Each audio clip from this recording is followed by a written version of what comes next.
welcome back as LGD find themselves up 2-0 over Legacy Esports. Legacy Crumbs, I think they showed us the blueprint for how they can win these games. Just need to tighten things a little bit towards the execution side, especially towards that late game. That game felt theirs, honestly. It was. You have double inhibitors. The enemy is out of their base. You have a dragon in front for a fight. They did have to do nothing. They didn't need to do anything, and that game would have been won by the super minions. Instead, they felt like they had to continue to press their advantage against LGD, and it backfired. At the very least, they will have blue side again, so we get to see what LGD thought was the problem with that game, because despite them winning, it was a lot closer than the first game. Yeah, and once again, we'll keep the same sides here, so I imagine the draft is going to look very similar. Orianna Syndra banned away from xiye, Set banned away from Tally. Ornn, just get rid of it altogether. Might be thinking about a trade, but it's just not worth it because the Twisted Fate, while it was a deny pick, did lose the laning phase and wasn't able to find those early ports like you really would have liked to see. But it might just be a good takeaway to continue to have and guarantee yourself having some crowd control for the eventual divers of LGD. The mid lane, I think, has been solved if they go for that. The one area that I really need to see Legacy do something about is not giving Mark Leona enough of this man getting this pick. He's his most played, and it's clearly very important for LGD. Whoa. This is different. Camille for Topoon is the call here. So, what? Gonna give resources to the top laner. They did a lot of Topoon winning into carrying his advantage to bot lane in the OPL. That was, for a while, the identity of Legacy. But backs against the wall, they're gonna give a lot of power to him early on, and straight to Lillia Galio here. I mean, you got a good combo here with Camille and Galio. You can pick on champions like Graves and TF easily with this, but it does present an opportunity for Langx to actually really pop off here. Being a split pusher against a Twisted Fate is really difficult. Yeah, you've got the Galio, but if TF is going to have priority in this matchup the whole time, as we've already seen before, it gets really tricky for Camille to be able to play those side lanes like she normally wants to. And instead, they're just going to lock in the top lane matchup that they want thus far. We've seen Langx take a variety of different picks against the Camille. We've even seen them try the Jax. The Volibear is one that is a bit of an LPL special. Some people love it, some people hate it. At the very least, you're going to be able to shove the wave and potentially tower dive with Twisted Fate. Drop air against the Australian team. A bold strategy from Langx. We'll see if it pays off. Kalista already banned away from Raes. He's been great so far this tournament and even in this series. But we've got the same story, like Legacy on the blue side taking their priority pick, aggressive junglers being traded, whole top side gets picked phase 1, bottom lane eats a bunch of bans, and then we'll see what happens at the end of it all. I'm interested to see if they mix in the Leona ban you've been asking for, Crumbs. Mark has been a menace on that champion. That's Jhin banned, though. Hey, they have one ban left, Crumbs. It's not happening. He's getting away with it. He's gonna get Leona again. Banning, like, where are these bans coming from? I'm lost in Legacy's approach towards what's been hurting them this series. Like, where has Jhin risen in priority? In a best of, you really want to be prioritizing what the enemy has already shown, not what you think they can bust out at the moment. Jhin is not going to be the win condition. You haven't lost to the bottom lane of LGD. It has been the solo lanes and the jungle that have been a problem here. And this priority to me is a bit weird to pinch the AD pool, especially since Jhin would be a champion that you want to fight when you're playing Camille and Galio. He's immobile. I'm really curious if they ban Leona. No, oh, God. No! They're just going to lock it in. I mean, why not? Yeah, LGD don't need to change anything, right? Oh, I'll take Ezreal first instead. Okay, that's fine too. Denying it because there's a priority in these picks, right? You know that they might not steal the Leona away, but the Ezreal at the very least is going to have an easy time against Camille, or an easier time that would have been otherwise an Ashe or a Twitch or any other of these kind of champions. And at the very least, Kramer's already warmed up on it. He has a game on this pick already, and believe it or not, that actually does play into these best of series. These champions that have a different feel to them, unlike most other marksmen, especially like an Ezreal, can be really powerful here. You have a submarine combo there between the Taric stun and Twitch, so there is a much bigger late game threat on the side of Legacy that we have seen in their previous 2 games. But at the very least, it might be the one composition that they have finally pulled off that doesn't let Mark pick Leona. I do like the change in carry here for Raes. He's been good on 2 different aggressive carries, Kalista game 1 and Draven game 2. Ooh, Mark's Alistar. That's a good one.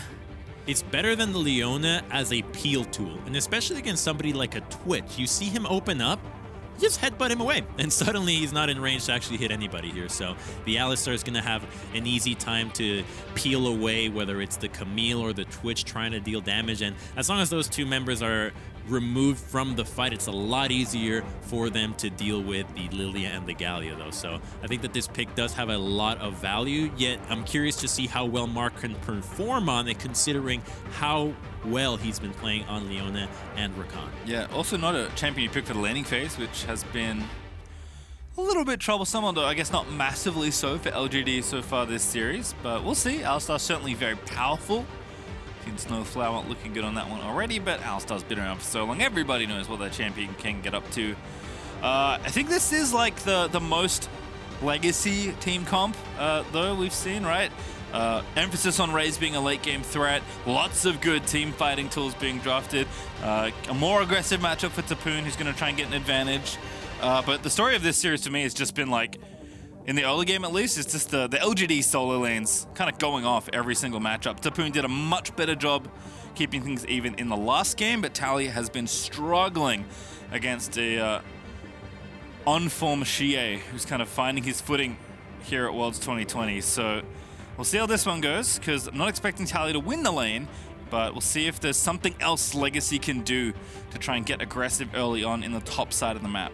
The good thing they're doing from the first 2 series that they've recognized here is that your best performer is your AD, so you have to enable them with picks that allow them to push that performance further, giving him a hyper carry that does more than the Draven, more than the Kalista is a good look, and maybe it's enough for carrying the game. You have plenty of protection for this Twitch, and we've seen from the earlier play-in games that the Twitch is an absolute menace to the point where it ends up being banned out after it gets a few wins. So really curious to see if Raes can actually pop off with this one. It is going to be harder, though, to find those sneak angles against a Twisted Fate. You are going to be spotted out, and if you can get spotted in one of those flanks that Twitches love to go for, then the whole Twitch plan can backfire. Although a cool combo that you can actually perform with this is that Galio can ulti on top of you when you're stealth. We're going to see if they're going to flash stun this Volibear from the Fog of War.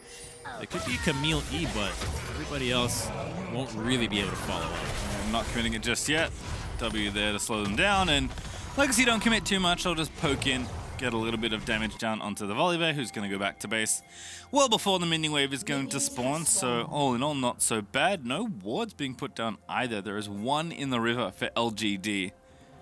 They didn't see all the members of Legacy, so pushing in for that deep vision could have been risky, not knowing what Legacy could have done, and they continue to just group up, anticipating that LGD could have gone for an invade here, and they don't want to allow them to have these buffs stolen. As we've already seen, Pina can be quite sneaky in these early stages of the game. Also a leash here for Babip, so going to be pretty quick through the jungle. In fact, Lillia is already a speed demon as far as jungle clearing goes, but going to get a bit of extra help at level 1.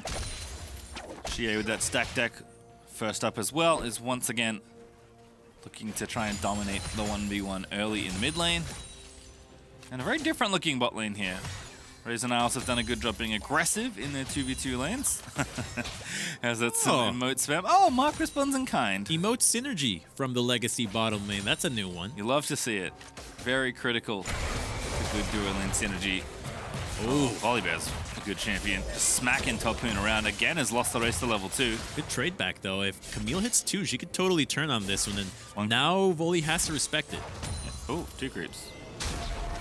Alright. Not gonna get it. Wave too big anyway for Topoon to really go in, but does hit level 2. We'll force the Volibear back early though, by the looks of things, as Langx will complete that TP. No, he won't. He tricked me. I really thought he was going back. He's gonna stay for now though, so watch Pina into the jungle. Both junglers just full clearing by the looks of things. Bot side almost all cleared out, just the Krogs down on the bottom side there for Babip. And 2 camps up now for... That's the coach of Unicron's love. It is. Yeah, so Volibear wants to stay here because he knows that Peanut is pathing to the top side. So not only does he not want to give up a scuttle, but there's a possibility of the jungler helping out for a gank here. And Twisted Fate having priority really allows Peanut to play this way. And let's see if they actually gun down this. Who's ganking who? Yeah, better get out of there. Stun onto Babip, who's pretty squishy, but Topoon gonna maybe be threatening. Does have to burn the flash, but it's a trade as Langx did flash in as well.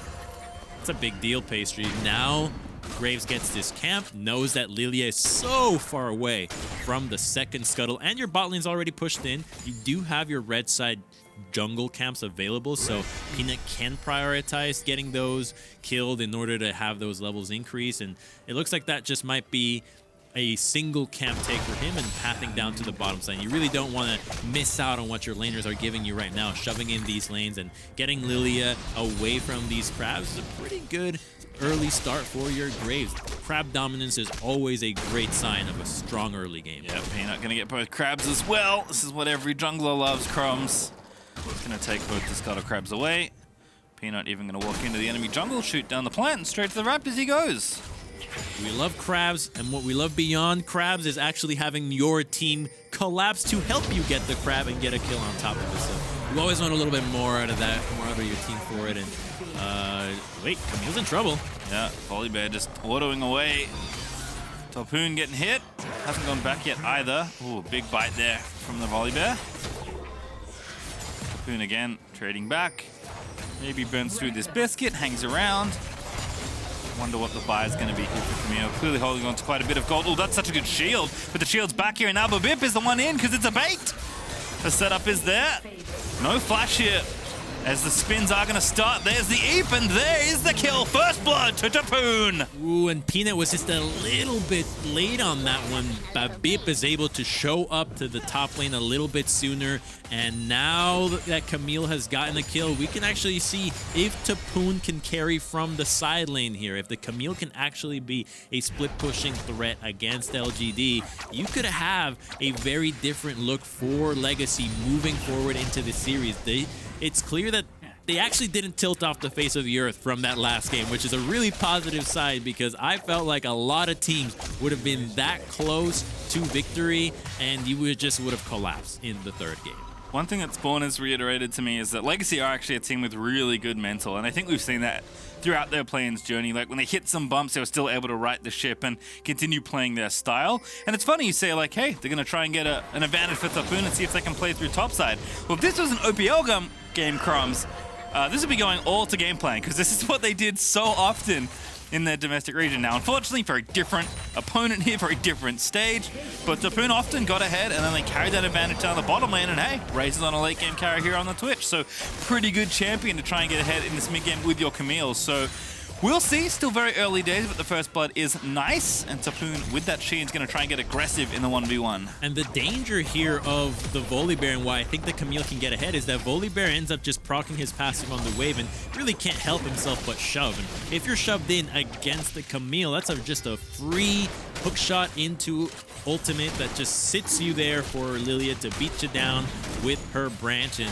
you just get killed over and over. So despite your ultimate, we've already seen how that interaction works. Camille ultimate keeps you trapped. You can't jump out of it. Well, Dragon here over for LGD. Peanut hits level 6. Babip, it's actually 6 already, so had a slight XP lead. That's going to be mostly erased now, as Langx also doing some jungling of his own. Decides that the Scuttle Crab is delicious enough that he wants it, and we'll claim it there.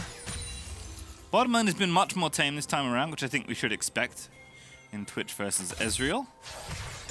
That's good for Raes. He's had a great time in these team fights and always getting gold on Twitch. You're happy to trade gold against pretty much anybody else just because you know how big of a threat you are. They're going to dive top, though. Yo, Galio's coming, but so is Twisted Fate. Red card for xiye. Here's Galio, but that's still going to be a kill. Storm bringing it in as Tally is going to get the taunt, but he just misses the range of the turret. But Peanut going to get branched, but not slept, as Mark's up here as well. Just barely late there for Tally to not save Topoon.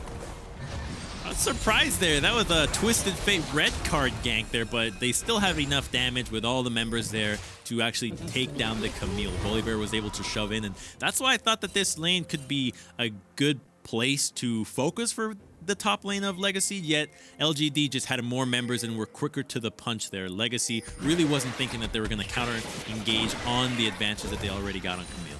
Yeah, just couldn't move fast enough there as Babip is going to try and take Legacy's first Rift Herald of the series, I believe. Certainly their first Rift Herald of this, like their first Rift Herald. That's going to get confusing. Don't worry about it. Haven't got a Rift Herald first yet in the game. This could be the one. Topoon's going to face check Peanut and hookshot away. That is going to give the objective over to Legacy. Okay, nice and easy. They get the first Herald. Now, the question is, who do they focus on giving this gold? Because I would not put it on the Galio, despite it being able to break down that mid lane turret. You really want to have that gold be from the plates onto the carries of the Twitch and the Camille. And Camille obviously would love to have it, yet the focus that LGD has on it makes me think that this Camille might not be able to execute the difficulty that is going to be to pilot a win from the side lanes against a Twisted Fate. So I think that Raes has been your man for the first 2 games. Continuing to give him the tools to win these team fights should be your best chance at winning this game if you're Legacy. In the dark, I think Raes is a good guess. Because again, Legacy often pour a lot of resources into getting Raes ahead. Topoon's still looking pretty good though. Battling this Volibear up 10 CS right now, although that wave is massive. So Volibear should be able to even that up pretty simply. Volibear will be very glad to just farm under the turret. He's worried that there could be a dive against him, and even xiye is going to actually help him out with a Scryers to make sure that nothing is happening here. Just back to farming. 2 minutes for the Dragon. That could be an opportunity for us to take another fight from these members. And once the Twitch has his Blade of the Ring King completed is where I think he might start to roam and look for these picks before even taking those objectives. I really want to see what they have cooking with this pick, because it's the first time they've played it here at play-ins, and it has just been such a menace for the teams that can pull it off. Well, Babip's going to spot the roam, and Topoon, I think, already had some inklings. He's backed off towards the tower now, so been pretty active for this Alistar, but hasn't found a roam gank just yet. That's going to leave us 1v1 here in the bottom side of the map, but don't expect too much action here between Ezreal and Twitch. Manamune, they're already done for Kramer, is nice. Isle's just going to force him off the wave.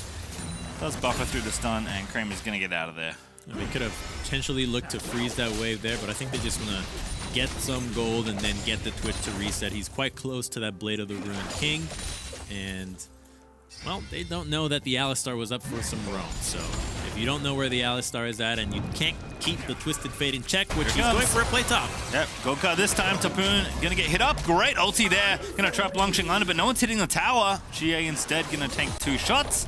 And Topoon's going to get away from that one nice and easy. That's what you want to see from the Camille, being able to use that ultimate to dodge out on the crowd control. It's easy when it's at long range, but when you are the one engaging, that's when your mechanics will really be put to the test. If he can actually pull that same combo off in melee range of xiye, who will also know that you're looking to use that and will be trying to either stagger his auto attacks, canceling it and tricking you, or using the wild cards to trick you into thinking that the animation of the auto attack is coming out. You get to see these little mind games of crowd control versus dodging abilities that can end up deciding many little fights, which is often an underlooked aspect of League of Legends, where these small little outplays can be the thing that wins you or loses you an entire fight and potentially a game. All right, well, Topoon TP'd back top lane, so I don't know how invested Legacy are in fighting for this dragon that just spawned.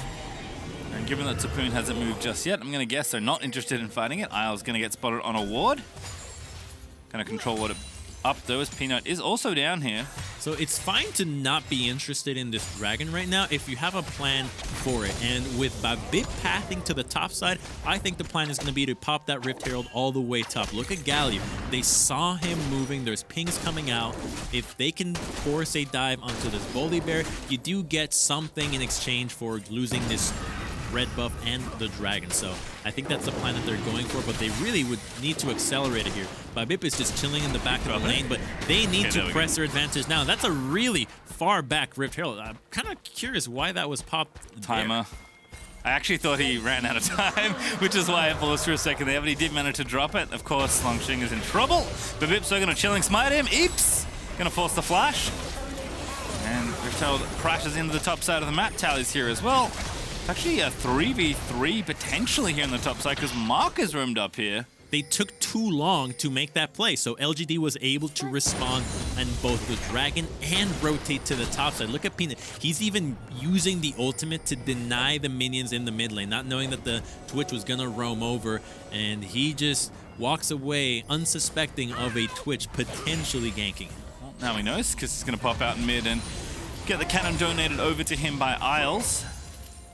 But now going to make their way back down to the bot side as LGD. I mean, this is the closest early game in gold we've seen so far between these two teams. It's a good sign. When Legacy was close in gold, they were able to take these fights to LGD, and they do have some pretty nasty late game insurance there in the Twitch. So I think that this is a much better game for them than the other two, considering that the second one that they lost did have some really rough laning phases out of Tali, so I think that this already feels pretty good despite the dragon disadvantage. Gonna maybe make a play here in mid. Babip is off to the right, hiding in the brush. Topoon also finished Triforce, so he's actually feeling pretty good in his 1v1. We'll see if he can leverage any sort of additional advantage up against the Volibear. Blue buff steal also going to come through. That one's going to go over to Babip, I imagine. Indeed, does spin around and grab it. So Legacy right now is perfectly happy to play around the Twitch. You're so strong with the Blade of the Ruined King now. You can actually gun people down. And the Camille lane, she's fine. She's fine on her own. We've already seen her outplay the Twisted Fate gank, and Galio can always help you out. But it is particularly difficult to punish the Volibear with how quick he can just shove these waves back in. If he's not under his turret, he's a lot harder to actually pin down and kill him. Alright, well, Rift Herald is warded out by Topoon, actually. Much better time of this objective control right now. You can see the gold. xiye is up 1,000 almost on the next closest, which is Raes. Much further up on Tally, as far as individual leads go. I think Twisted Fate passive helping out a bit. But still, the pressure continues. Peanut's going to steal away this blue buff. Topoon's going to get aggressive. That's a big chunk of damage onto Langx. Doesn't have room to go for more. When you look at the map, his jungler's not there, and with the blue buff steal, you know that LGD have at the very least 2 members ready to collapse in Peanut and the Twisted Fate. Looks like we're gonna have a little skirmish over this crab though. Legacy at 4 here. Spin, sleep. Peanut's going to flash out of the way. Mark's going to ulti, going to kick him out as well. The Swirl Seed does connect. But bottom side, Raes is the one going in for the 1v1. With the flash in from xiye, is going to get the stun. And Raes is just going to eat too much damage here as he will fall to Kramer. Wow, the Twitch at the same time looking for a fight. And LGD immediately recognizes we got to get out of the top side, but there is a play in the bottom side. And they're going to get a lot for this. This is so worth it for LGD because, yeah, you get the Herald, but you're already losing a bottom lane turret and some CS, so this is a big win for LGD, who now have taken the Twitch down, removed his summoners, and can continue to pick on him. The Twisted Fate ultimate will scout him and delete him. Let's see how this all unfolded, because he opens up with not a lot of mana in the first place, so he actually doesn't have enough for multiple uses of his spells, and then when a 1-on-2, it's just all too easy. Might have actually been able to 1v2 if he had a few more damage items there, as you saw how much damage he was actually able to do the Twisted Fate, but we have a little bit of a preview of what Twitch can do later in the game. Yeah, unfortunately they get nothing on either side of the map, where they were looking to make a play. A great setup for Babip there on that double sleep, but just Peanut used everything, every gap closer he had to get as far away as he could. Alistar obviously can cleanse out with his own ultimate. And there was no play to be had there for Legacy. Topoon, though, is looking deadly here on the top side of the map. Gonna get stunned up, and he takes down the tower. Here's Babip once again.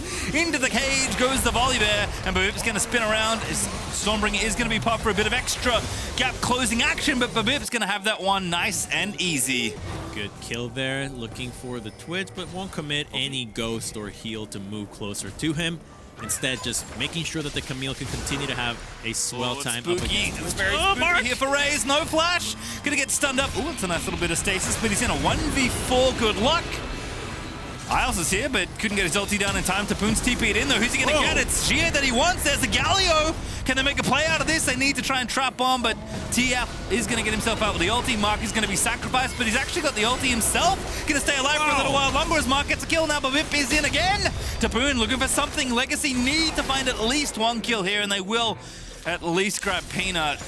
That was a pretty cheeky play out of the Mark, actually, with the headbutt over and then comboing on that side. But we do get to see where LGD can continue to strike despite the Volibear having gone down the Twitch. They knew he had no summoners, so continuing to focus this lane was a good idea in the first place. Now Camille has red buff, and it looks like this is going to be a game where Topoon will have to put the team on his back. Someone that hasn't been doing that for this team in the first 2 games, really been relegated to tank duty. Now, let's see if the Camille can actually pop off. Yep, it's his game to carry at this juncture. xiye blitzing on down with the gold cup. They don't have a jungle here, so there's no way LGD should be getting this dragon unless LGD fully commit for a fight, but they don't have everyone here right now. Babip's going to look to finish off the objective. Will indeed smite it away. Graves now, is here. 5v4, but going to be a 5v5 in short order. Babip looking to spin around and get the sleeps happening, but he just gets blown to pieces by Kramer. Oh, they had no summoners there, so LGD had no problem just biding their time, knowing that the rest of the team was going to collapse and they were going to get some kills. So yeah, you get the dragon and deny the Cloud Soul point, yet you're now giving up control of the red side, you're losing camps, and so LGD continue to get more and more out of this game. Even mid lane turret will go down for that objective. So yeah, you deny that dragon, but this doesn't feel like a worth. Yes, 2,000 gold down. xiye gonna make it even more actually as he splits down the top side. Watch this one again. Legacy did a good job trying to defend Raes here. So I wonder what the vision was here on the minimap, because they see what's happening here. Good flash there, and then I do appreciate the stopwatch there out of Raes, and then the attempt from the Taric to actually land the ultimate almost came through. That was a really clutch moment. Had that actually been able to connect, then Twisted Fate gets to pour out and help him out. But here's a cheeky play out of Mark there.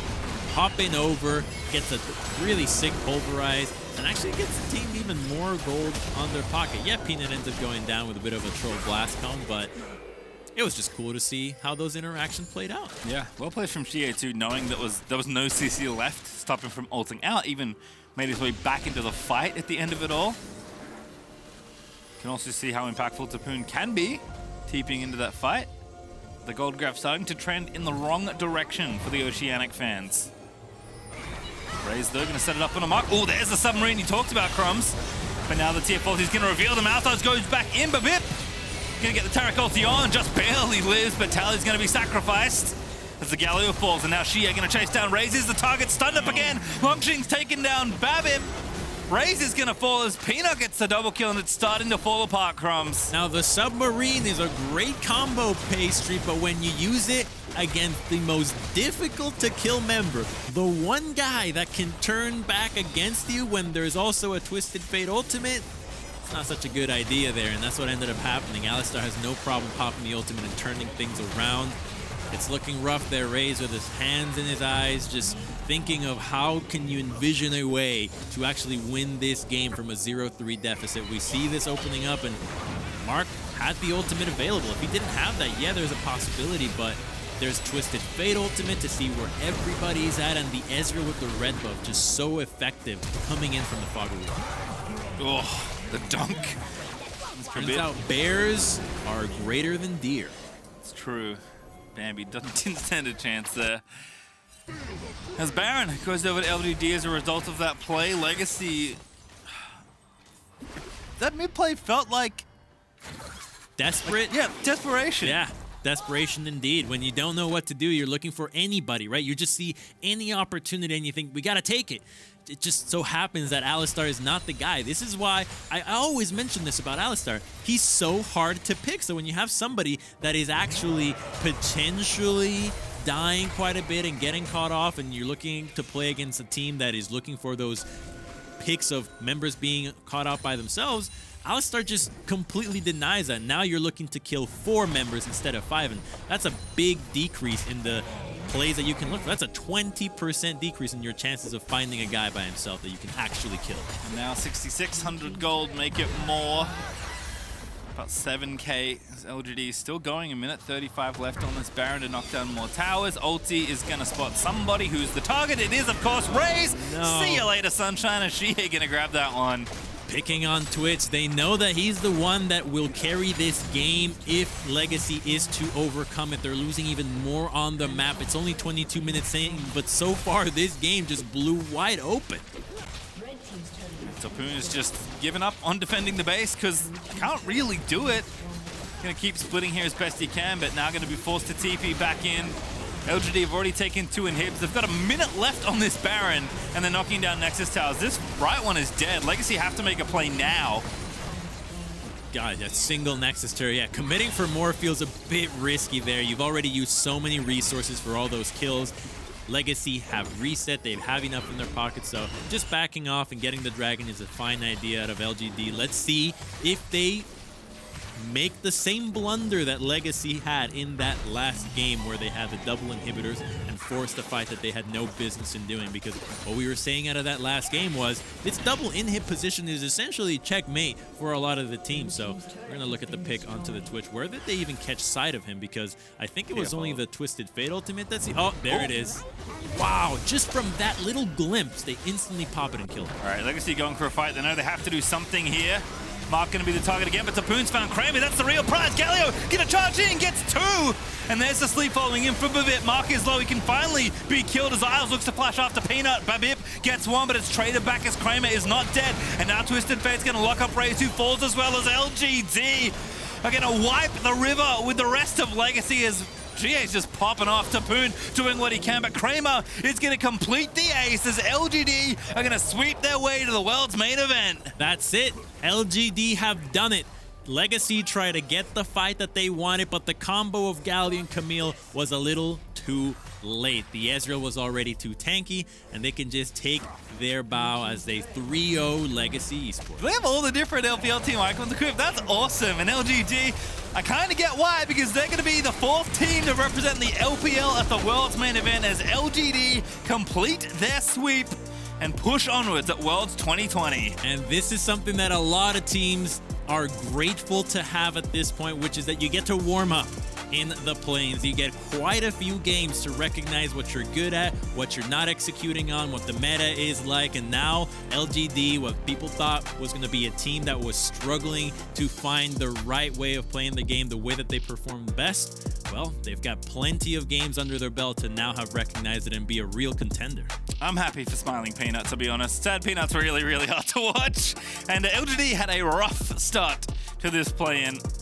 Upsets left and right, but at the end of the day, their strength in many best of 5s to get to this spot in the first place does hold true, as I guess the expected favorite does take the somewhat expected sweep. Legacy, though, should be proud of what they've put in and shown so far. They've done more than any Oceanic team has done before, and they had the ability to take games in the series and perhaps even the series itself. But not today, Crumbs. LGD, just the better team. Yeah, the 3-0 Vedius prediction was spot on. They were able to really deliver on that one from exactly the advantage that the desk thought would come through, which was just on an individual level. They were going to be able to get advantages in the lane, and then the team fight would be way too difficult for Legacy to find because they were always going to come in from a deficit. Yeah, I think also identified the right threat in that last game. Twitch is such a powerful champion when he gets a setup, but when he gets jumped on, it is just so tough for him to do anything. So despite Topoon having a lead in the top lane, it just felt like there wasn't anything else to do. And the man behind a lot of this series, the Oppo player of the series, is indeed xiye, and can't really blame him. We expected this to be a big mismatch for Crumbs, and xiye performed both in lane and in team fights. Yeah, the team fighting was pretty phenomenal there out of him. This Kassadin was sick. That buffer there on the heroic charge was really great because now she doesn't have it available and Kassadin can just do this. But to me, what made him the player of this series was the fact that he just crushed every single laning phase, right? The Kassadin beat the Twisted Fate up, then the Twisted Fate had a great time into the Galio every single game. And from that mid-pressure, LGD was able to do so much. And then I really loved how the observers showed us how they identified that Twitch was a potential kill there and just instantly killed him. Perhaps one too many red cards in that game, but it doesn't really matter.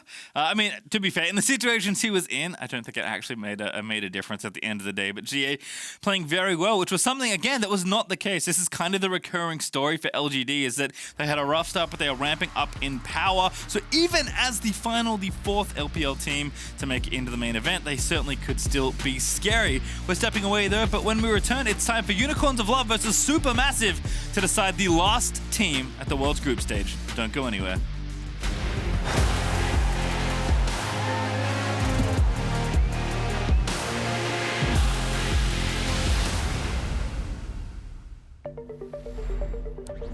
I don't really consider it gear. It's an extension of who I am. It blurs the line between fantasy and reality. Sometimes, I can't tell myself from my machine. I think that's by design.